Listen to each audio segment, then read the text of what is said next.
ದಾವಣಗೆರೆಗೆ ಬಂದು ಬೆಣ್ಣೆ ದೋಸೆ ತಿನ್ನಲಿಲ್ಲ ಅಂದರೆ ಕಂಪ್ಲೀಟ್ ಆಗಲ್ಲ. ಇವಾಗ ಇಲ್ಲಿ ಮೀಟಿಂಗ್ ಅಟೆಂಡ್ ಮಾಡಿ ಕೈ ಎಲ್ಲ ನಡಗ ಬಂದ್ಬಿಟ್ಟವು. ನಾನು ಇನ್ನು ಡೈಲಿ ಒಂದು 10-12 ಬ್ಯಾಟ್ರಿ ಇರ್ತಾವೆ ನನಗೆ. ಇದು ಡಿಸ್ಕ್ ಐತಲ್ಲ, ಇದು ಇಲ್ಲಿ ಕಾಣಿಸ್ತಾ ಇದೆಯಲ್ಲ ಡಿಸ್ಕ್. ಕಾರ್ ತಗೊಳ್ಳೋದು ದೊಡ್ಡದಲ್ಲ, ಅದನ್ನ ಮೇಂಟೈನ್ ಮಾಡೋದೈತಲ್ಲ ಭಾರಿ ದೊಡ್ಡದು.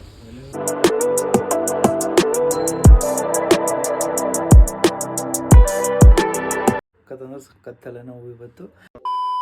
Hi guys, welcome back to my YouTube channel. ಇವತ್ತಿನ ಬ್ಲಾಗ್ ಏನಪ್ಪ ಅಂತ ಅಂದರೆ, ಇವತ್ತು ನಾವು ದಾವಣಗೆರೆಗೆ ಹೊಂಟಿದ್ದೀವಿ. ದಾವಣಗೆರೆಗೆ ಏನಕ್ಕೆ ಹೊಂಟಿದ್ದೀವಿ ಅಂದರೆ, ಒಂದು ಸ್ವಲ್ಪ ಮೀಟಿಂಗ್ ಇದೆ. ಆ ಮೀಟಿಂಗ್ ಮುಗಿಸ್ಕೊಂಡು ಮತ್ತೆ ಇನ್ನೂ ಬೇರೆ ಬೇರೆ ಕೆಲಸ ಇದೆ, ಆ ಕೆಲಸಕ್ಕೆ ಹೋಗ್ತಿದ್ದೀವಿ. ಅಲ್ಲಿದು ಹೆಂಗಿರುತ್ತೆ, ಏನು ಬ್ಲಾಗಲ್ಲಿ ಏನೇನಾಗುತ್ತೆ, ಏನೇನು ಇವತ್ತಿನ ಡೇ ಹೆಂಗಿರುತ್ತೆ ಅಂತ ತೋರಿಸ್ತೀನಿ ನನಗೆ.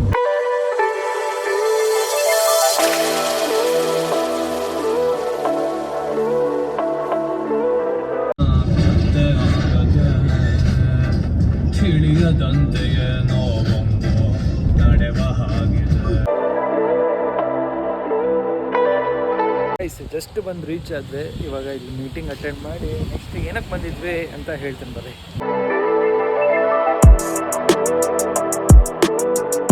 ಗೈಸ್, ಅಲ್ಲೆಲ್ಲ ಮೀಟಿಂಗ್ ಎಲ್ಲ ಮುಗಿಸ್ಕೊಂಡ್ವಿ. ಆದರೆ ಎದುರು ಮೀಟಿಂಗ್ ಅಂದರೆ ಚತುರ್ಮಾಸ ಒಳಗಡೆ ಏನೋ ಪೂಜೆ 2 ತಿಂಗಳು ಕಂಟಿನ್ಯೂ ಪೂಜೆ ನಡೆಯುತ್ತಂತೆ. ಅದರದ್ದು ವಿಡಿಯೋಗ್ರಫಿ ಫೋಟೋಗ್ರಫಿದು ಒಂದು ಸ್ವಲ್ಪ ಮಾತಾಡ್ಕೊಂಬರಕ್ಕೆ ಹೋಗಿದ್ವಿ.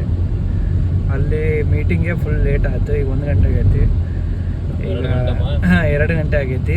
ಈಗ ಊಟ ಮಾಡ್ಕೊಂಡು ಒಂದು ಸ್ವಲ್ಪ ಬೇರೆ ಕೆಲಸ ಐತಿ ಕಾರಿಂದ, ಅದನ್ನು ಮುಗಿಸ್ಕೊಂಡು ಹೋಗ್ತೇವೆ ಬರ್ರಿ. ಇವಾಗ ದಾವಣಗೆರೆಗೆ ಬಂದು ಬೆಣ್ಣೆ ದೋಸೆ ತಿನ್ನಲಿಲ್ಲ ಅಂದರೆ ಕಂಪ್ಲೀಟ್ ಆಗಲ್ಲ. ಇಲ್ಲಿ ವಸಂತ ಬೆಣ್ಣೆ ದೋಸೆ ಹೋಟ್ಲ್ ಅಂತ ಮಸ್ತ್ ಸಿಗ್ತೈತಿ. ಇಲ್ಲೋಗಿ ದೋಸೆ ತಿನ್ಕೊಂಡು ನೆಕ್ಸ್ಟ್ ಮುಂದಿನ ಕೆಲಸ ನೋಡೋಣ. ಹೊಟ್ಟೆ ಹೆಂಗಸ್ತೈತಿ ಅಂದರೆ ಕೈ ಎಲ್ಲ ನಡಗ ಬಂದ್ಬಿಟ್ಟವು, ಅಷ್ಟು ಹೊಟ್ಟೆ ಹಸ್ಬಿಟ್ಟೈತೆ. ಬೆಳಗ್ಗೆ ಪಡ್ಡೆ ತಿಂದಿದ್ದೆ, ಸ್ವಲ್ಪ ತಿಂದ್ಬಿಟ್ಟಿದ್ದೆ, ಹಂಗಾಗಿ. ಗೈಸ್, ಅಲ್ಲಿ ದೋಸೆ ಎಲ್ಲ ತಿನ್ಕೊಂಡು ಈಗ ನಾವು ಇಲ್ಲಿಗೆ ಬಂದ್ವಿ ಅಂದರೆ ಶಟಲ್ ಬ್ಯಾಟ್ ಇರುತ್ತಲ್ಲ, ಅಲ್ಲಿನ ತಂಗುಸ್ ಹಾಕ್ಸ್ಬೇಕಂತ ನಮ್ಮ ಪ್ರಸಾದಣ್ಣ, ಅದನ್ನು ಹಾಕ್ಸಕ್ಕೆ ಬಂದ್ವಿ.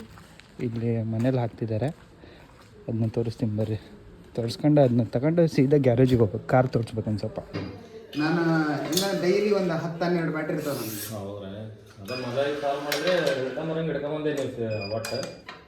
ಇವಾಗ ಜಸ್ಟ್ ಗ್ಯಾರೇಜಿಗೆ ಬಂದ್ವಿ. ಇಲ್ಲಿ ನನ್ನ ಗಾಡಿದು ಇಲ್ಲೇ ರಿಪೇರಿ ಮಾಡಿಸೋದು ದಾವಣಗೆರೆಯಲ್ಲಿ ಎನಿ ಟೈಮು. ಇದು ಏನಾಗೈತಿ ಅಂದರೆ, ಇಲ್ಲಿ ರೈಟ್ ಸೈಡಿಂದ ಇದು ಡಿಸ್ಕ್ ಐತಲ್ಲ, ಇದು ಇಲ್ಲಿ ಕಾಣಿಸ್ತಾ ಇದೆಯಲ್ಲ ಡಿಸ್ಕು, ಇದು ಬೆಂಡ್ ಆಗಿಬಿಡೈತಿ. ಅದನ್ನು ಹೊಸದು ಹಾಕ್ಬೇಕಂತೆ. ಈಗ ಅದನ್ನೇ ಕೇಳ್ತಿದ್ದಾರೆ, ಕೇಳಿ ಹೊಸ ತರಿಸಿ ಚೇಂಜ್ ಮಾಡಿಸ್ಕೊಂಡು ಹೋಗ್ಬೇಕೀಗ. ಅಲ್ಲಿವರೆಗೂ ವೇಟ್ ಮಾಡಬೇಕು. ವೇಟ್ ಮಾಡಿ ಸಾಕಾಗಬೇಕು. ಗಾಡಿಗೂ ಅಷ್ಟೇ ದುಡ್ಡು ಹಾಕಿನೂ ಸಾಕಾಗೈತೆ.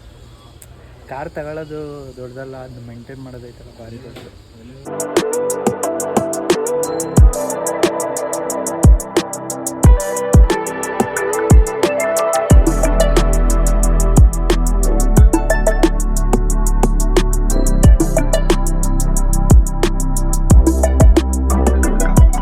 ಇವಾಗ ಹಾಕ್ತಿದ್ದಾರೆ ಅದನ್ನ, ಅದೇನು ರೂಟ್ರ್ ಹೋಗಿತ್ತಲ್ಲ ಅದನ್ನ, ಅದಕ್ಕೆ 2,000 ರೂಪಾಯಿ. ಈಗ ಮಾಡೋದೊಂದು ಅವ್ರಿಗೆ 1,000, ಅಲ್ಲಿ 3,000 ಇವತ್ತಿಂದು ನಾಮ. ಇವಾಗೆಲ್ಲ ಕಾರಿಂದೆಲ್ಲ ಮುಗಿಸ್ಕೊಂಡ್ವಿ. ಈಗ ಕಾರ್ ಒಳ್ಳೆ ರಿಸಲ್ಟ್ ಕೊಡ್ತೈತೆ, ಈಗೆಲ್ಲ ಸರಿಯಾಗೈತಿ. ಈಗ ನೆಕ್ಸ್ಟ್ ರಾಣೆಬೆನ್ನೂರಿಗೆ ಹೋಗ್ಬೇಕು, ಒಂದು ಸ್ವಲ್ಪ ಕೆಲಸ ಐತಿ, ಅಲ್ಲಿ ಹೋಗಿ ಸಿಗ್ತೀನಿ ಬನ್ನಿ.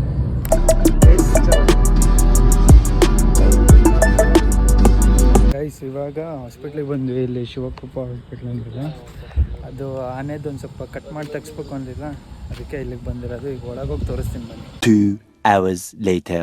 ಈಗ ಬಂದಿದ್ವಿಲ್ಲ ಹಾಸ್ಪಿಟ್ಲಿಗೆ, ಬಟ್ ಇಲ್ಲಿ 7:00 ಬರ್ತಾರಂತೆ ಡಾಕ್ಟ್ರು. ಈಗ ನೋಡಿದ್ರೆ 4 ಗಂಟೆ, 3 ಅವರ್ ಇನ್ನೂ ಕಾಯ್ಬೇಕು. ಕಾಯದ ಹೋಗೋದ ನೋಡ್ಬೇಕು ಈಗ ಏನಾಗತ್ತೆ ಅಂತ. ಗಾಯ್ಸ್, ಇವಾಗ ಕಾರಿ ಏರ್ ಕಮ್ಮಿ ಆಗಿತ್ತು ಈ ಸೈಡ್, ಅದಕ್ಕೆ ಎಲ್ಲ ಏರ್ ಚೆಕ್ ಮಾಡಿಸ್ಬಿಡೋಣ ಅಂತ ಹಾಕ್ಲಾಗ ಮತ್ತೆ ಹಾಕಬೇಕು. 2 hours later. ಇವಾಗ ಬಂದು ಇವತ್ತು ಹೋಗಿರೋ ಮೀಟಿಂಗಿಗೆ ಹೋಗಿದ್ವಲ್ಲ, ಅಲ್ಲಿ ಕೊಟೇಶನ್ ಕೇಳಿದ್ರು, ಅವ್ರಿಗೆ ಏನೇನು ಬೇಕು ಅಂತ ಎಲ್ಲ ಕೇಳ್ಕೊಂಬಂದು ಈಗ ಕೊಟೇಶನ್ ರೆಡಿ ಮಾಡ್ತಾಯಿದ್ದಾರೆ. ಇಷ್ಟೊತ್ತು ಕೊಟೇಶನ್ ರೆಡಿ ಮಾಡಿದೆ, ಈಗ ಟೈಪ್ ಮಾಡ್ತಿದ್ದಾನೆ. ಟೈಪ್ ಮಾಡಿ ಕಳಿಸೋದಿದೆ ಗೈಸ್. ಇವಾಗ ಜಸ್ಟ್ ಎಲ್ಲ ಕೆಲಸ ಮುಗಿಸಿ ಕೊಟೇಶನ್ ಎಲ್ಲ ಕಳಿಸಿ ಒಂದು ಸ್ವಲ್ಪ ನಮ್ಮ ಚಂದಿಗೆ ಏನೋ ತಂದು ಕೊಡ್ಬೋದಿತ್ತು, ಅದನ್ನೆಲ್ಲ ತಂದು ಕೊಟ್ಟು ಜಸ್ಟ್ ಮನೆಗೆ ಬಂದೆ. ಸಖತ್ತಂದ್ರೆ ಸಖತ್ತಲ್ಲ ನಾವು ಇವತ್ತು. ಹಾಗಾಗಿ ಪ್ರಾಪರಾಗಿ ವ್ಲಾಗ್ ಮಾಡೋಕ್ಕಾಗಲಿಲ್ಲ ಇವತ್ತು. Sorry for the inconvenience. ಮತ್ತೆ ನಾಳೆ ಮತ್ತೆ ಒಂದು ಹೊಸ ವೀಡಿಯೋ ಜೊತೆಗೆ ಮತ್ತೆ ಬರ್ತೀನಿ. ಅಲ್ಲಿವರೆಗೂ ಎಲ್ಲರೂ ಆರಾಮಾಗಿರಿ. Take care, love you, bye bye.